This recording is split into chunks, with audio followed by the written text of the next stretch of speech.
Iceland's whales, worth more alive than dead? We're in Iceland, where commercial whaling has resumed after a 2-year hiatus. We'll be asking if tourist demand for whale meat is driving the trade. We're in Hungary, where the rapid rise of Budapest's ruin bars has sparked conflict with locals. And balloons at dawn. That's coming up on Insider Guide.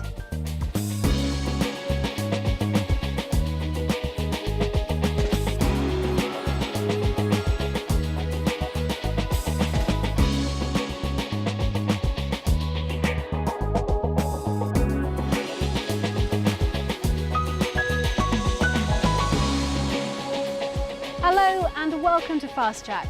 30 minutes of travel news, escape and inspiration with me, Fiona Foster. First today, we're in Iceland, getting up close with its marine mammals. Taking a boat out and whale watching is very popular over there. But so too is the tourist desire to taste whale meat for themselves. And that could be jeopardising the future of these creatures, as Anna Holligan now reports.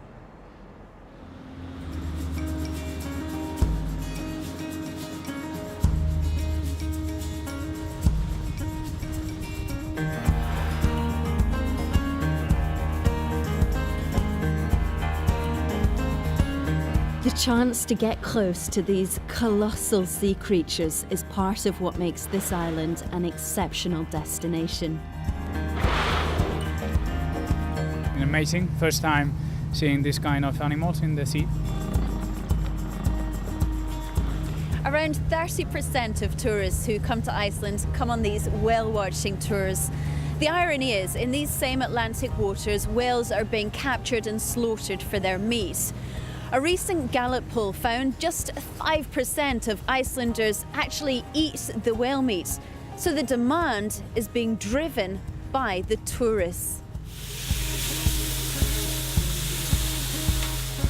This is one of Reykjavik's most famous fish restaurants. Fish is a central part of Icelandic culture. Here they call themselves the farmers of the sea. On this menu you'll find all the usual stuff: fish pie, mackerel, salmon. So why in this restaurant is everyone going for one of two things: puffin or whale? It's a tradition, so we would like to try. It actually tastes more like beef. We were just interested. There aren't so many places where you can get whale meat and let alone puffin. So we were curious. I actually would prefer not to have a whale on the menu. I had a hard time choosing puffin because I like the birds. How popular is whale meat here? Quite popular. Yeah, people are excited just to try and taste it, and of course for Icelanders it's a very good.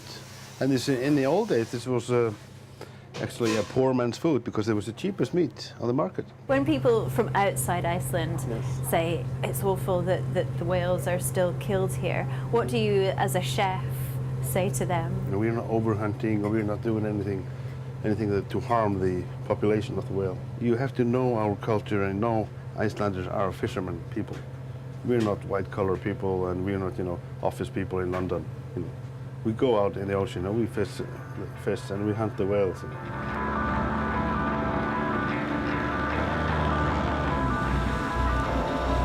Fishing is an intrinsic part of Icelandic culture. This fresh catch of cod, redfish and spotted catfish is heading straight for supermarkets in France, the UK and Germany. Fishing is my life. My family have been fishermen for generations. It's important for us.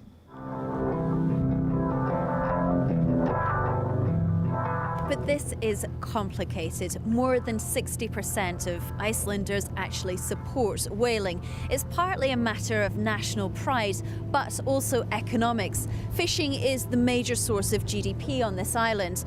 Many fear if the whales are allowed to roam freely in these Atlantic seas, they will eat the same food that the cod and haddock need to survive, and therefore eating a vital part of the economy. Iceland and Norway are the only two countries in the world that refuse to adhere to an international moratorium which banned commercial whaling back in 1986. Iceland reintroduced the practice in 1998. And this year, the Icelandic government redrew the boundaries, allowing the whale hunters to come closer to the shore. Just close that area for whale watchers, and the hunters can go, if they want to hunt it still, they can go somewhere else. If there are 44,000 animals, like they say, they should find it somewhere else. Then we can maybe work better together, but I think they are affecting the whale watching business, reputation of Iceland, and also but just what people are seeing from whale watching in Reykjavik.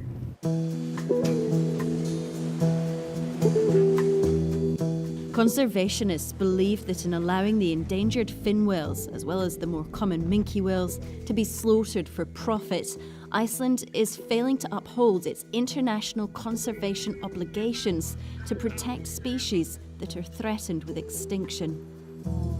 The majority of the world is against whaling, especially commercial whaling. The thing with whales is they're migratory species, so they pass through Icelandic waters. They don't belong to Iceland, they pass through.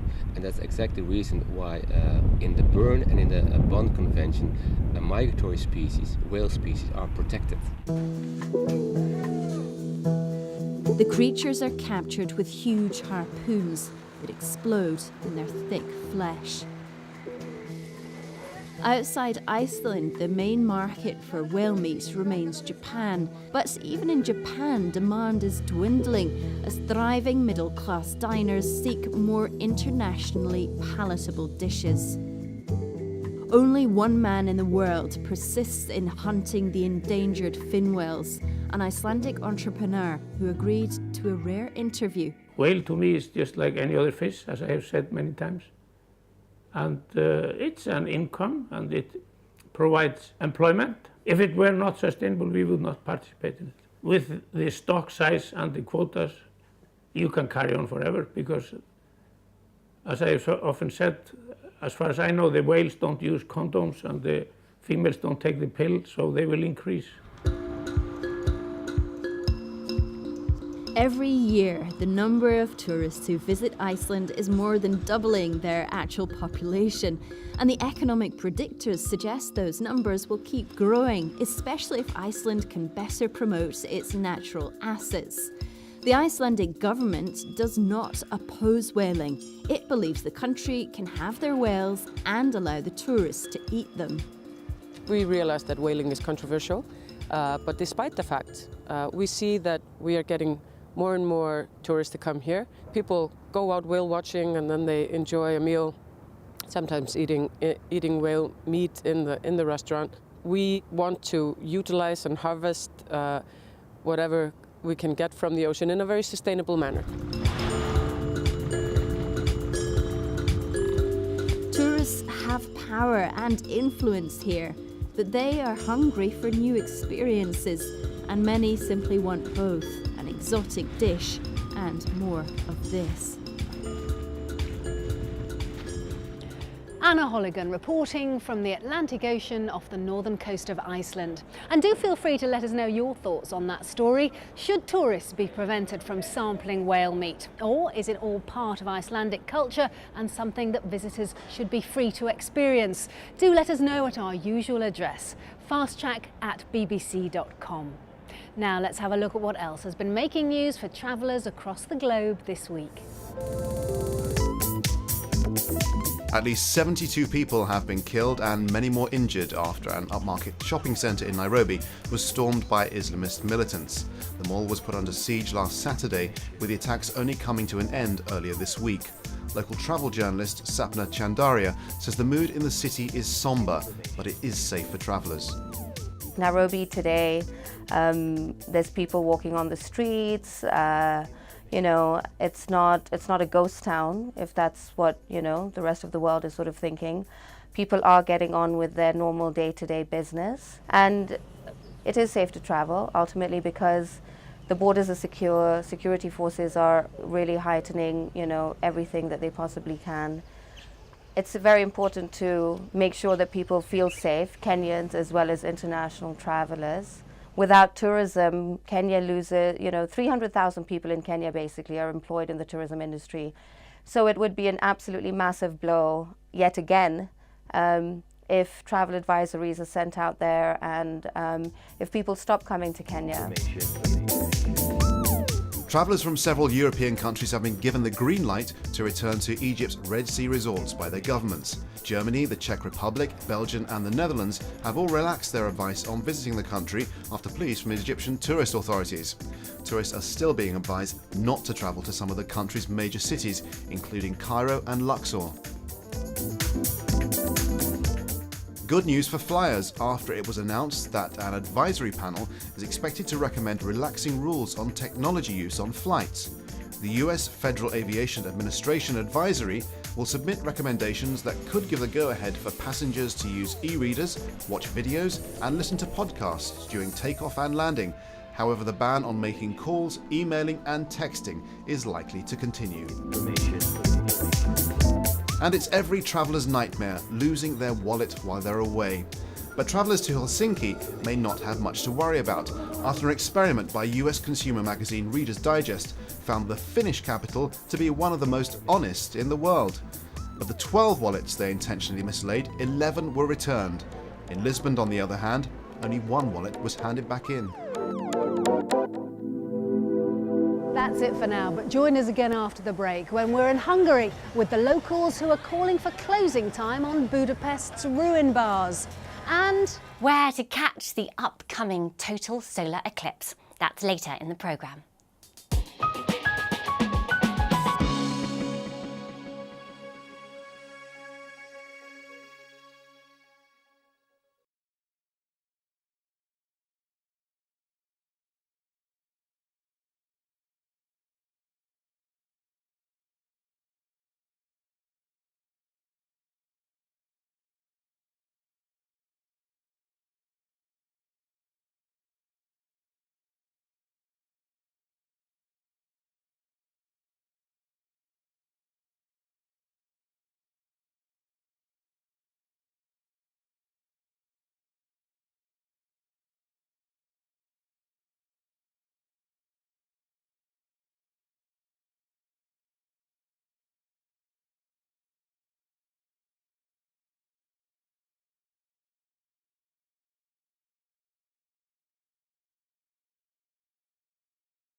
Hello, I'm Michelle Yanachan and this is Fast Track's Insider Guide with my top travel tips from around the world.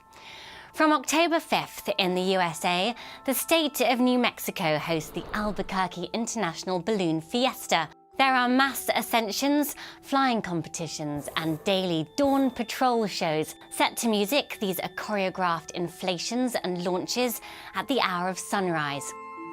This annual gathering is usually favoured with excellent ballooning conditions down to clear October skies and a phenomenon called the Albuquerque Box, a unique combination of topography and weather patterns. In Laos, monks in the UNESCO World Heritage town of Luang Prabang will be celebrating the end of Buddhist Lent, 3 months of fasting and retreat. On October 19th, residents and visitors make donations at temples. The next day there's a fireboat procession when hundreds of offerings decorated with flowers, incense and candles are set afloat on the Mekong. On October 18th and 19th, the world-first Outback Symphony will take place at Uluru, or Ayers Rock, in Australia's Northern Territory. There'll be Indigenous musicians and the performance of Earth Cry for didgeridoo and orchestra. Later in the month, Australia's Sydney Opera House will mark 40 years since it was built, with a night that will mirror the very first concert held here. The Sydney Symphony Orchestra will perform Beethoven's Ode to Joy on October 27th in the Opera House forecourt. This is a favourite time of year to head to Victoria Falls, on the border of Zimbabwe and Zambia. It's now midway between the season when the falls are at their peak flow around March and at their driest towards the end of the year. That means there's still enough water to witness the magnitude, but there's not too much spray to hinder a view of the entire falls, top to bottom. We have 1.7 kilometers of the falls, of which we have the Devil's Cataract and the main falls, which are flowing all year round. Mina Mpofu is a guide on the Zimbabwean side, the best place to view the falls at this time of year.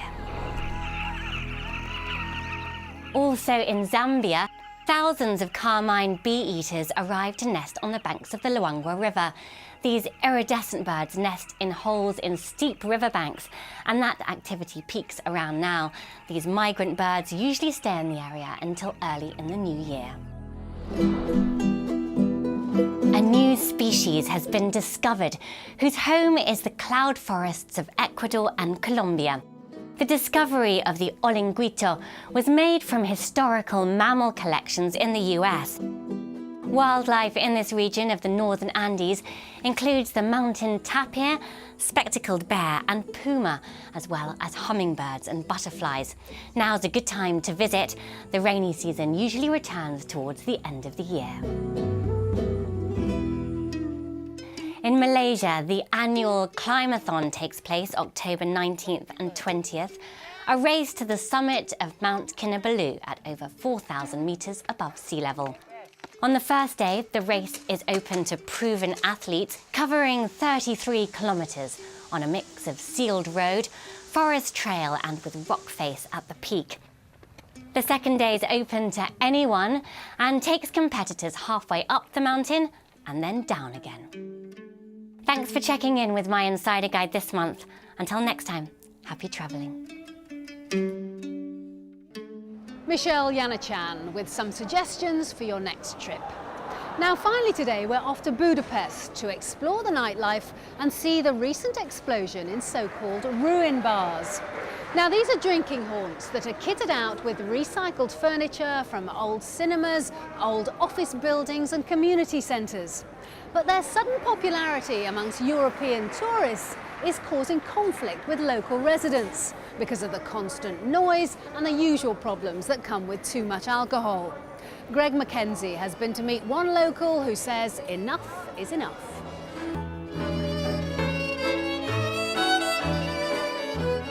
In recent years, Hungary has become a tourist magnet for fellow Europeans. It's a popular stag and hen party destination.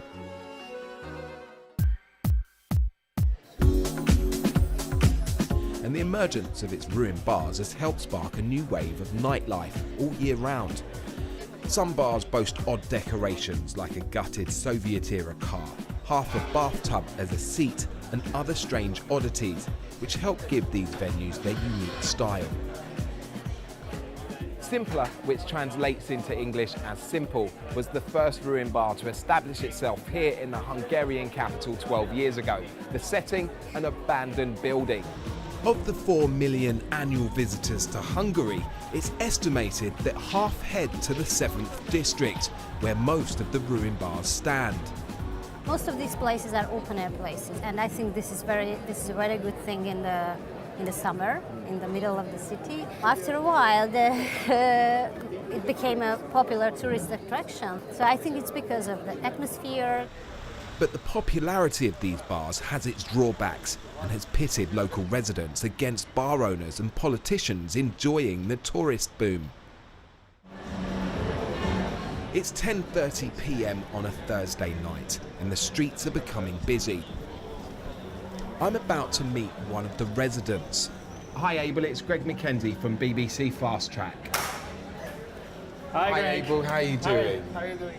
He says the local authorities are ignoring concerns raised by himself and his neighbours about the levels of noise and the antisocial behaviour in favour of the bar owners. Abel became so concerned he began making video diaries. Basically, we cannot sleep. Basically, we have 14 pubs outside our windows, our stairs, and we have difficulty of living here. I mean, basically, we are working people. We have to get up in the morning, we have to go to work, and we cannot get our 8 hours of sleep. Some would say it's just people having a good time. I don't have any problems with people having a good time. It's perfectly all right, and I also think that every capital should have a party district. That's not a problem. My problem is that this is a residential area. They are open until 4 in the morning, and the noise goes on. It's not just the people outside screaming, shouting. You have the cars, you have the taxis, you have the guys with the ghetto blasters in the cars. I mean, it's 24/7 party time pretty much. New closing times were imposed last year. It meant legally most of the bars should be shut between midnight and 6 a.m. Locals say 12 months on, it simply had no effect, with no police around to enforce the closing times, something the local mayor's office have denied. If a bar owner doesn't keep the opening times, there are regulations in place so that the bars can be closed down, and the police will enforce it. However, there are some positive effects of the ruined bars. For example, property prices have increased, and a lot of investors have put money into these bars. The district as a whole is developing. Decaying buildings have been saved, and it's attracting new hotels and hostels. But that's little consolation to residents like Abel and his neighbours, who claim they can't even sell their flats to get away from it all. Because after all, who wants to live in an area where you can't sleep at night? It reminds you of like old Eastern Bloc, you know, like the Soviet Union almost, but it's modern day, and I don't know. You're standing on a cobblestone street with just things hanging from the ceiling, and you look up and you see the sky, and it's great. But as the dispute between locals and bar owners continues to boil over, there seems there's no easy solutions or compromises in sight. Greg Mackenzie sampling the nightlife of Budapest. Well, that's it for this week, but do try and join us again next week if you can, because Simon Calder will be here untangling the complicated world of travel visa applications in a special Travel Clinic Investigates. We turned up at the airport all packed, backpacks on, and they literally told us we couldn't board the flight, took one look at the passport and said the visa was incorrect and there was a problem. Your heart just sinks. We'd saved up our annual leave for a long time, and you think, oh, we're not going to be able to go on our trip. So do try and join us for that if you can. In the meantime, don't forget you can catch up with more of our trips and travel features on our website, bbc.com/fasttrack, and we're on social media too. So why not check out our Facebook, Twitter and Pinterest pages. But until next time, from me, Fiona Foster, and the rest of the Fast Track team, wherever you're travelling next, have a great trip. Bye-bye.